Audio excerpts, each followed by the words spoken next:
Ang Switzerland po ay hindi lamang po kilala sa chocolate, hindi lamang po kilala sa mga Alps, sila rin ay kilala sa ganda ng mga bulaklak. Kaya mga kaibigan, kung ikaw bago sa aking channel, please don't forget to like, share, comment, and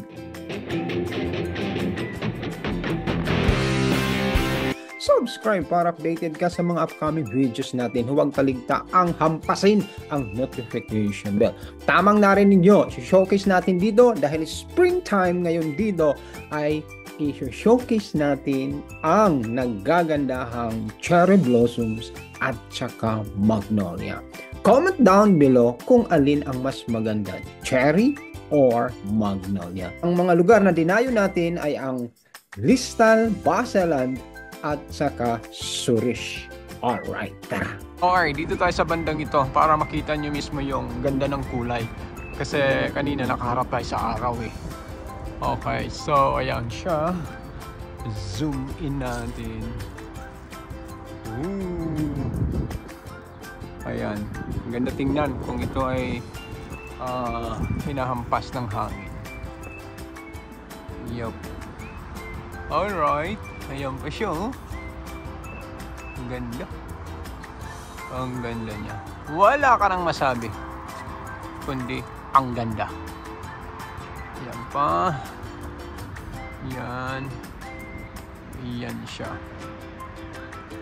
Alright. Lapitan natin. Or silong tayo konti. Ganito siya pag hindi pa siya naka-open. Ayan, oh. Ayan siya. Okay.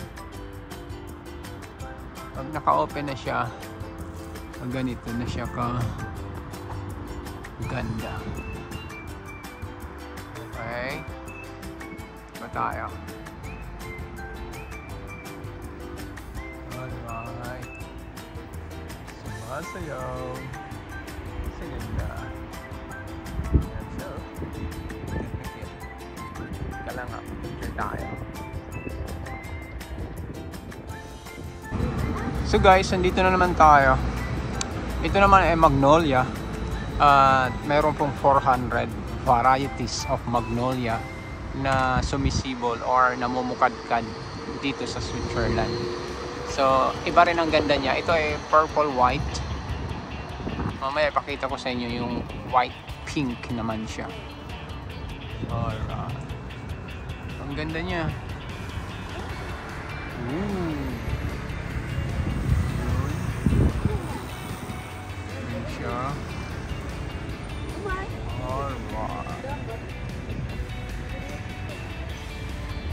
So, ito naman yung isang uri ng magnolia.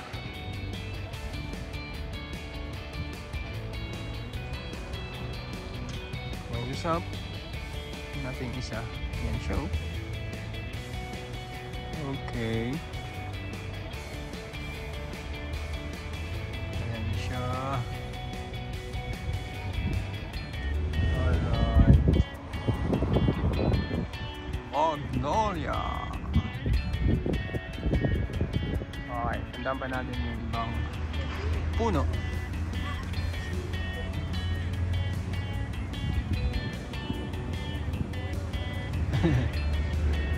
Okay. Bata. Itong tuwa siya. Ito malaking puno siya.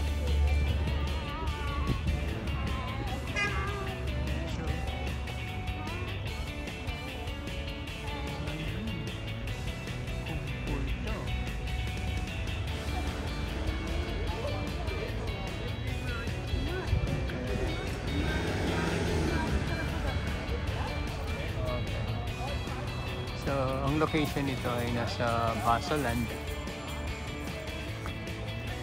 Malapit sa SBB. Harap ng simbahan ito. Ayan siya. So, kunan natin yung mga puno ron. Ayan siya. Perfect. Ang ganda niya. Ah, diba? Magnolia. Ang sa yung karugtong niya. Pakita ko sa inyo naman yung white.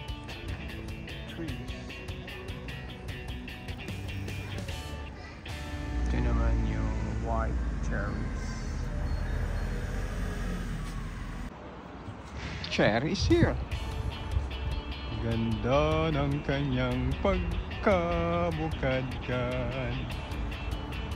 Guys, wala nang urungan to. Springtime. Oh, springtime sa amin.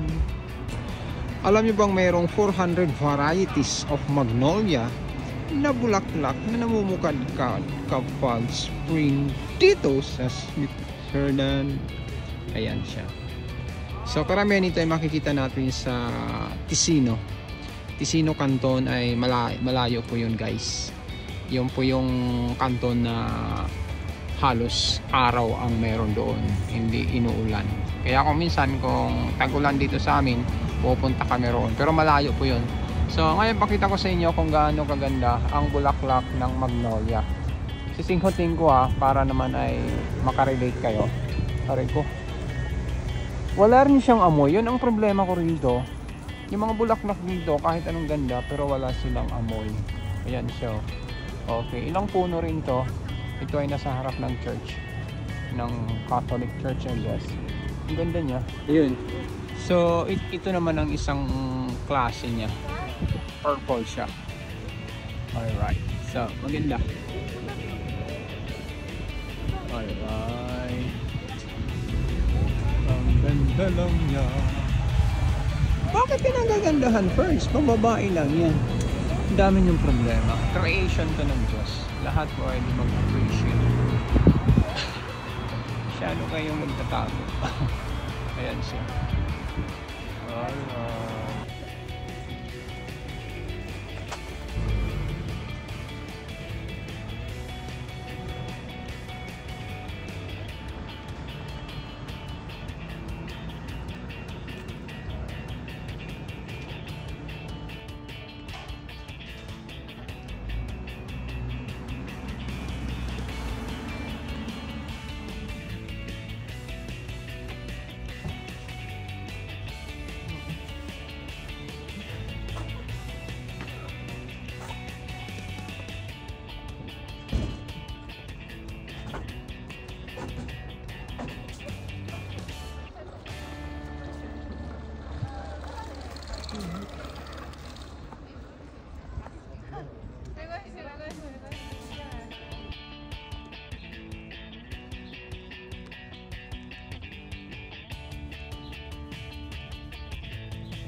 So, mahaba pang street na to.